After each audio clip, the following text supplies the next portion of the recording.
നേരത്തെ പറഞ്ഞു, നിങ്ങളുടെ ധാർമ്മിക ചിന്തയെ നിയന്ത്രിക്കുന്നത് നിങ്ങളുടെ ദൈവശാസ്ത്രമല്ല, നിങ്ങളുടെ അസ്തിത്വമാണ്, നിങ്ങളുടെ ഭൗതിക അസ്തിത്വമാണ്, നിങ്ങളുടെ സാമൂഹ്യ അസ്തിത്വമാണ്. അക്കാര്യം ഡയലക്റ്റിക്കൽ നിയമം അവതരിപ്പിക്കുമ്പോൾ മാർക്സ് അടിവരിയിട്ട് പറഞ്ഞിട്ടുണ്ട്, സമൂഹത്തിന്റെ ഭൗതിക ജീവിതത്തെ രണ്ട് തലങ്ങളിൽ നോക്കിക്കാണണം. ജീവിതത്തെ സമൂഹത്തിന് ഒരു ഭൗതിക അടിത്തറയുണ്ട്, ഒരു ആശയപരമായ മേൽപ്പറയുണ്ട്. ഈ ഭൗതിക അടിത്തറയിൽ നിന്നാണ് ഈ മേൽപ്പുര ഉയർന്നു വരുന്നത്. ഈ മേൽപ്പുരയിലാണ് ഈ ധാർമ്മിക നിയമങ്ങളും സാമൂഹ്യ നിയമങ്ങളെല്ലാം നിലനിൽക്കുന്നത്. അത് ഒരിക്കലും ഉയർന്നാൽ അത് അടിത്തറയെ തന്നെ മാറ്റിമറിക്കാൻ അതിനൊരു കഴിവുണ്ട്. ആ അർത്ഥത്തിൽ ധർമ്മ നിയമങ്ങൾ കൊണ്ട് നമുക്ക് വേദങ്ങൾ സാമൂഹ്യ മാറ്റങ്ങളൊക്കെ ഉണ്ടാക്കാൻ പരിശ്രമം നടത്താം. പക്ഷേ ധർമ്മ നിയമങ്ങൾ ശാശ്വതങ്ങളല്ല.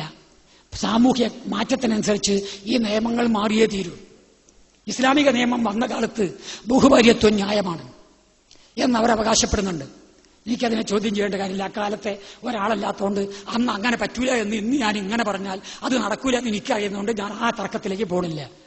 പക്ഷെ ഒരു കാര്യം ഉറപ്പാണ്, അന്നത്തെ ആ ബഹുഭാര്യത്വം ഇന്ന് അപ്പടി ഇവിടെ നടപ്പാക്കണമെന്ന് പറയുന്നതിനോട് എനിക്ക് യോജിപ്പില്ല. കാലത്തിന്റെ മാറ്റത്തെ ഇസ്ലാം അംഗീകരിക്കുമെങ്കിൽ അവർ തന്നെ അത് മാറ്റിപ്പറഞ്ഞ ഇസ്ലാമിക ചിന്തകന്മാരും പല ഭാഗത്തുണ്ട്. എല്ലാവരും ഒരുപോലെ ഒന്നും കരുതരുത്. ഇസ്ലാമിക മേഖലയിൽ ഒരുപാട് ചിന്താ ഗ്രൂപ്പുകൾ കടന്നു വന്നിട്ടുണ്ട്. അതിലെ ഓരോ ഗ്രൂപ്പിന്റെയും പേര് പറഞ്ഞതിൽ ആരെങ്കിലും ഞാൻ ഇപ്പോൾ തൽക്കാലം എന്റെ സുഹൃത്തുക്കളും ശത്രുക്കളാക്കി മാറ്റുന്നില്ല. ഇപ്പൊ പൊതുവായിട്ട് പറയുന്നുള്ളൂ. അപ്പൊ അതുകൊണ്ട് ഇസ്ലാമിക മേഖലകളിലും അഭിപ്രായ ഭിന്നതകളുണ്ട് ഇക്കാര്യത്തിൽ.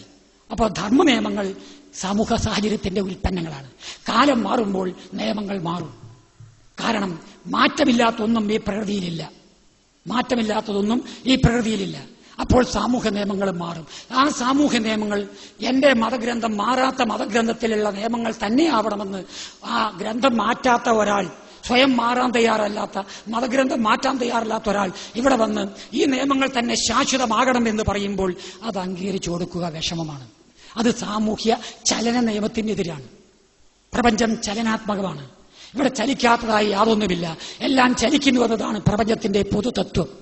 അവിടെ എന്റെ മതവും എന്റെ മതഗ്രന്ഥവും എന്റെ മതനിയമങ്ങളും മാത്രം ചലിക്കില്ല എന്നൊരാൾ പറയുമ്പോൾ അത് ചരിത്ര നിഷേധമാണ്, വസ്തുതകളുടെ നിഷേധമാണ്. അത് അംഗീകരിക്കുവാൻ പുരോഗമനവാദികൾക്ക്, യുക്തിവാദികൾക്ക്, മനുഷ്യസ്നേഹികൾക്ക് ബാധ്യതയില്ല. ആ അർത്ഥത്തിൽ മതം സാമൂഹ്യ നന്മയെ പ്രോത്സാഹിപ്പിക്കുന്നു എന്ന് പറയുന്ന ഈ സദാചാരത്തിന്റെ വേഷത്തിൽ പോലും ആകെ വരുന്നത് സത്യം, ശാന്തി, സമാധാനം തുടങ്ങിയ ചില പദങ്ങളാണ്. ആ പദങ്ങൾക്കോ കാലത്തിന്റെ മാറ്റങ്ങളുണ്ട്. വാക്കുകൾ മാറുകയില്ല, പക്ഷെ സത്തകൾ മാറിക്കൊണ്ടിരിക്കും. ഇവ ഓരോന്നും അർത്ഥമാക്കുന്ന ധർമ്മം എന്ത്? ആ ധർമ്മ നിയമം കാലത്തിനനുസരിച്ച് മാറും. 5 നൂറ്റാണ്ട് അപ്പുറമുള്ള ധർമ്മമല്ല ഇന്നത്തെ ധർമ്മം. മഹാഭാരത യുദ്ധം നടക്കുന്ന കാലത്തെ ധർമ്മമല്ല ഈ ആധുനിക യുദ്ധത്തിലെ ധർമ്മം. ഇപ്പൊ നമ്മുടെ മറ്റേ ബുഷിന്റെ യുദ്ധധർമ്മം നമ്മൾ കണ്ടില്ലേ? ഒരു കാരണമില്ലാതെ ഒരു രാജ്യത്തെ കീഴടക്കി തോൽപ്പിച്ച് ഞാൻ മഹാനാണെന്ന് പറയാവുന്ന ധർമ്മ നിയമങ്ങൾ വരെ ബുഷിന് പാലിക്കാൻ സാധിക്കുന്നു. അതൊക്കെ ആർക്കംഗീകരിക്കാൻ കഴിയും? മനുഷ്യത്വ നിഷേധപരമായ അർത്ഥധർമ്മവാദികളുടെ ധർമ്മതത്വങ്ങൾ നമ്മൾ ചോദ്യം ചെയ്യണ്ടേ? അയാൾ പറയാണ് മനുഷ്യാവകാശ സംരക്ഷണം, ടെററിസം, അപകടം. ഞാൻ മനുഷ്യരെ സംരക്ഷിക്കാനാണ്, അമേരിക്കനെ മാത്രമല്ല ലോകത്തെ രക്ഷിക്കാനാണ്. എന്നിട്ട് ആന്റി ടെററിസ്റ്റിക് ആയിട്ട് തത്വശാസ്ത്രം പറയുക, ഒന്നാം തരം ടെററിസ്റ്റിന്റെ പ്രവർത്തനം നടത്തിക്കൊണ്ടിരിക്കുക. അപ്പോൾ ഒരു കാര്യം ബോധ്യമായില്ലേ, ടെററിസത്തിനെതിരാണെന്ന് പറയുന്നവന്റെ ധർമ്മത്തിൽ പോലും ടെററിസം കടന്നുകൂടിയിരിക്കുന്നു. അവിടെയാണ് ധർമ്മങ്ങൾക്ക് ബാധിക്കുന്ന അപജയം. അതുകൊണ്ട് പദങ്ങൾ കേട്ട്, ശാന്തി, ധർമ്മം, സമാധാനം എന്നീ പദങ്ങൾ കേട്ട് ആരും അങ്ങനെ വ്യാമോഹിതരാകണ്ട.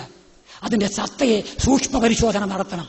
ഈ വാക്കുകൊണ്ട് അർത്ഥമാക്കുന്നത് എന്ത് എന്ന് പരിശോധിച്ചാൽ മാത്രമേ അപ്പോ മതങ്ങൾ നൽകുന്ന ഏറ്റവും വലിയ മഹാസംഭാവന അതിന് ധർമ്മവാദമാണെങ്കിൽ അതിന് വലിയ വിലയില്ല. അത് മാറ്റാൻ കാലമായി എന്നാണ് മതക്കാരോട് എനിക്ക് പറയാനുള്ളത്. ഇതൊക്കെ പറയുമ്പോഴും എന്റെ മുന്നിലുള്ള വളരെ പ്രധാന പ്രശ്നം മതമല്ല, ദൈവമല്ല, പരലോകമല്ല, അതുപോലെ ആത്മാവുമല്ല. എന്റെ മുന്നിൽ ജീവിക്കുന്ന യഥാർത്ഥ മനുഷ്യനുണ്ട്, കഷ്ടപ്പെടുന്ന മനുഷ്യൻ. ഇന്ത്യ രാജ്യത്തിലെ ഒരു 90-95% ആളുകൾ ദാരിദ്ര്യയുടെ താഴെയാണെന്നാണ് എന്റെ അഭിപ്രായം. ഗവൺമെന്റ് കണക്ക് പ്രകാരമല്ല, ദുരിതം അനുഭവിക്കുന്ന ആളുകളാണ്.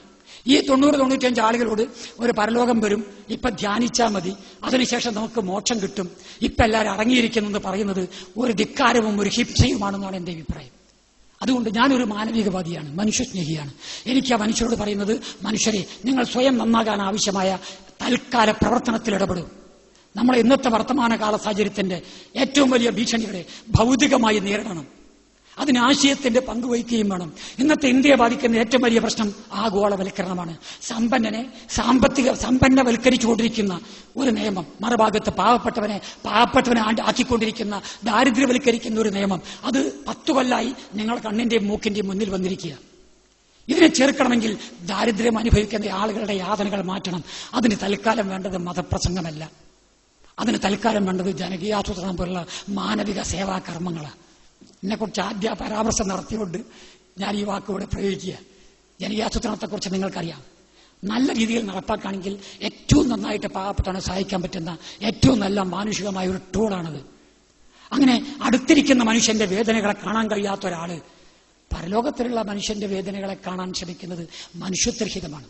അതുകൊണ്ട് മാനവികവാദം, ഹ്യൂമനിസം എന്ന് പറയുന്നതാണ് യുക്തിവാദം. യുക്തിവാദം ഹ്യൂമനിസത്തിന്റെ ഒരു നയപ്രഖ്യാപനമാണ്, അതിന്റെ രീതിശാസ്ത്രമാണ്, അതിന്റെ പ്രയോഗശാസ്ത്രമാണ്. അതുകൊണ്ട് മനുഷ്യനെ മറന്ന് ദൈവത്തിന് വേണ്ടി നമ്മുടെ ജീവിതം ചെലവഴിക്കരുത് എന്നാണ് മനുഷ്യത്വമുള്ള എല്ലാ ആളുകളോടും എനിക്ക് അഭ്യർത്ഥിക്കാനുള്ളത്. ഈ ആശയങ്ങൾ പറഞ്ഞുകൊണ്ട് ഞാൻ എന്റെ വാക്കുകൾ ചുരുക്കുന്നു. സമയം കൃത്യമായിട്ടുണ്ടാകും എന്ന പ്രത്യാശയോടുകൂടി എല്ലാവർക്കും നന്ദി. ഇതിന് സന്ദർഭം തന്ന ഇവിടുത്തെ അധ്യാപക സ്റ്റാഫ് യൂണിയനെ ഞാൻ നന്ദി രേഖപ്പെടുത്തിക്കൊള്ളുന്നു.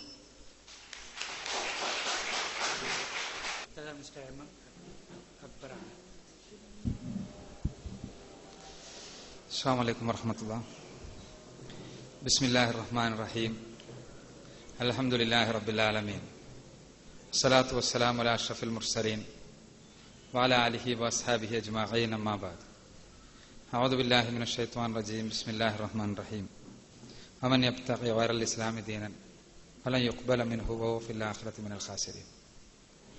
ബഹുമാനപ്പെട്ട മോഡറേറ്റർ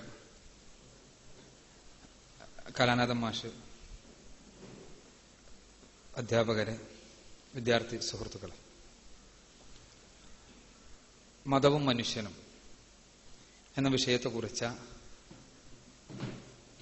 യുക്തിവാദി വീക്ഷണം നമ്മൾ കേട്ടുകഴിഞ്ഞു.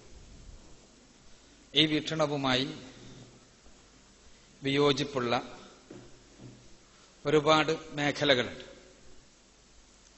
ആ മേഖലകളിലേക്ക് ഇൻഷാ അല്ലാഹ് എനിക്ക് അടുത്തൊരു സെഷൻ ഉണ്ട്, റിബട്ടൽ സെഷൻ, അങ്ങോട്ട് കടന്നു പോകാവുന്നതാണ്.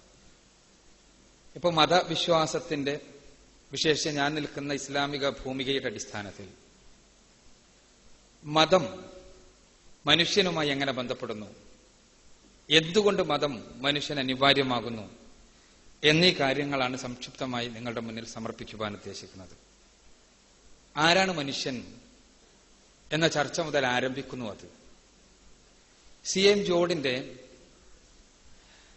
A guide to the philosophy of morals and ethics എന്ന പുസ്തകത്തിൽ അദ്ദേഹം ഹവാർഡിന്റെ ഒരു കവിതയിൽ നിന്ന് ഉദ്ധരിക്കുന്നുണ്ട്. ഹവാർഡിന്റെ കവിത പറയുന്നത് ഒരുപാട് രാസവസ്തുക്കളുടെ സമ്മിശ്രമാണ് മനുഷ്യനെന്നാണ്.